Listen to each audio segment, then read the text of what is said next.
Just got off the bus again. What was I saying? Yeah. So understand this, right? That even when the they showed the prosecutor, yeah, it's time, my brother, it's time.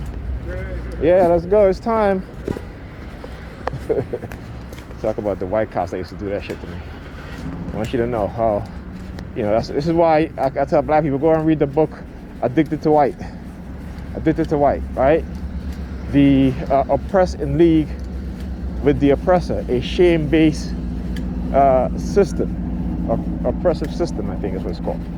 Anyhow, right, so even when they showed the recording that she gave consent, which was very smart of them, and again, thanks to the Ohio football staff member, whoever told them that, and I for one appreciate that, and and more college campuses need to do that, particularly with their male athletes, okay? Because particularly the psychology of young women today, particularly Negropean women today, is that of they want the attention.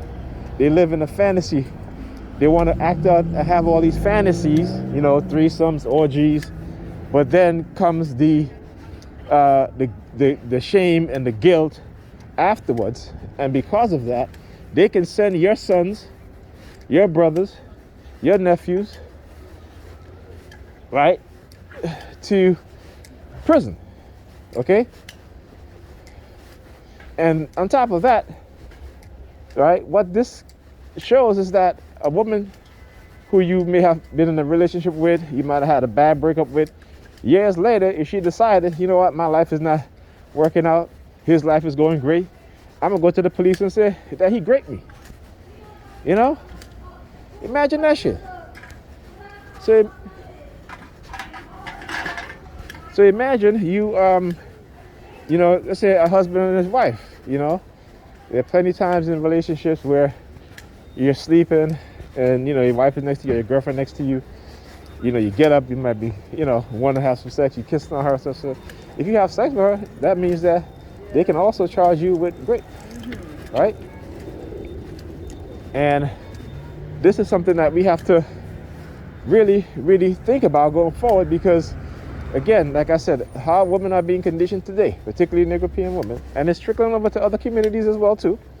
So I'm not worried, because like I said, whatever they first do to within the Negropean community is going to trickle into their community, okay? So I have no worries about that. Whatever they do to us, eventually is going to be done to them. All right? So, but that's another thing too. They've been weaponized women against us. Now they're weaponizing sex in a way in which it blurs the line between consent. That means the woman can rescind her consent at any time, which is ridiculous. Okay? And like I tell you, women will have sex with a man to get revenge off of their boyfriend who cheated on them, and then feel guilty afterwards. Okay?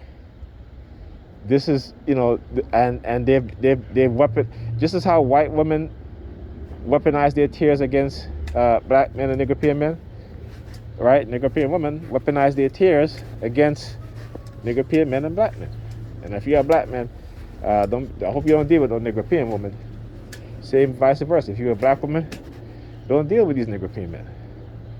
Deal with a person who values family, okay, who love themselves, who love you more than they love this fictionary character they have in the sky who they say is controlling things, right? This is why our community is the way it is. Too many Negropeans love Jesus, love God, than themselves, than their husband, and their wives, and their children, and their brothers and their sisters, than nieces and their nephews. And with that sort of thinking, those of us who wake up to the truth, they'll attack you. They will attack you. They will do things covertly to try to manipulate you and blackmail you into coming back to the Christian belief system.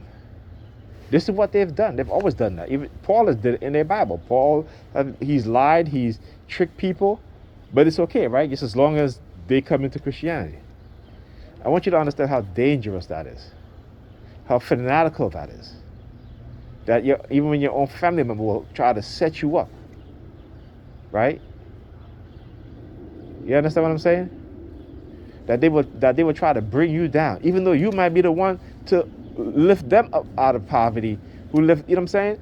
They don't even think about that shit. They rather remain in poverty, believing in Christianity, as opposed to you not believing in Christianity. You gain upward mobility to help them out. No, they want you in the same boat as them. That is the crab in the barrel mentality. All right, the very same people trying to save them, right, is the very same people they're trying to destroy. Right, and then they say they believe in Jesus Christ. What did Jesus Christ do? Even though he's fictional, right? He's trying to save his people, right? And what happened? The very people and the state was against him, and the very people who say that, they believe, are the one that end up being used against him, right? So they're just repeating the same bullshit, but yet they all have to understand this is life, right? This is what the stories in the Bible are allegories. The characters are not real; they're fictional. It's all allegorical. Even the Bible that tells you this, but even when the Bible tells you that, they don't care. They don't, because their conditioning, their programming prevents them from seeing the truth. You understand? So when you believe in a lie, you believe in something that's hypocritical, that's contradictory. You yourself become hypocritical, contradictory, a liar, a thief, all these other things, right? That you claim that you are against in the Bible, right? With the Ten Commandments. Remember, Christians, religious people are the ones that commit the most. The things that the Bible tell them not to do. They're the ones that commit most of those things. Okay? Anyhow, I'll talk to you guys in the next video.